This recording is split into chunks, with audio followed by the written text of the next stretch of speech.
Hello everyone. রবিবার দিন আমরা সিকিয়াঝোড়াতে ঘুরতে গিয়েছিলাম। এর আগেও আমি এখানে 7 থেকে 8 বার এসেছি, কিন্তু এখানকার প্রাকৃতিক দৃশ্য এতটাই সুন্দর যে বারবার আসতে ইচ্ছা করে। চারিদিক যেন সবুজ চাদরে মোড়া, তার মাঝখান দিয়ে বয়ে গেছে সিকিয়াঝোড়া নদী। নদীর মাঝেই এখানে একটা ছোট ঝর্ণার মতো কিছু একটা বানানোর চেষ্টা করা হয়েছে, যেটা দেখতেও কিন্তু বেশ লাগে। আর এখানে বাচ্চাদের খেলার জন্য একটি ছোট পার্ক রয়েছে, যেখানে বাচ্চারা এলে অনেক মজা করতে পারবে।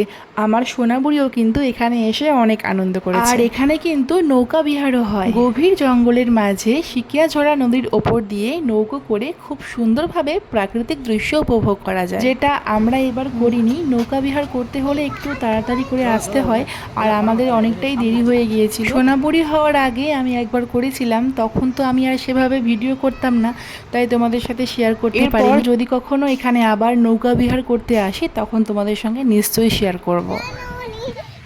এখানে সোনাবুড়ি প্রায় বেশ খানিকক্ষণ ধরে খেলা করেছে, আর ওর পাপা হলো ওর একমাত্র দুষ্টুমির সঙ্গী। আমরা ঘুরতে এসেছি কোথায় বলো তো? সিকিয়াঝোড়া। ওখানে একটা হাতিও আছে, ওই দেখো একটা হাতি। আর এই জলের শব্দটা কার কেমন লাগে আমি জানি না, আমার কিন্তু খুব ভালো লাগে। পাহাড়ে ঘুরতে গেলেও ঝর্ণার জলের শব্দ আমি মুগ্ধ হয়ে শুনি। এরপর দুজনে মিলে একটু ভিডিও করে নিলাম। আমাদের কেমন লাগছে কমেন্ট করে জানাবে। আমার এই মিনি ব্লগটা তোমাদের ভালো লেগে থাকলে লাইক কমেন্ট করতে কিন্তু ভুলে যেও না। দেখা হবে আবার সুন্দর একটা ভিডিওর সাথে। তোমরা সবাই খুব ভালো থেকো। আজকের মতো টাটা।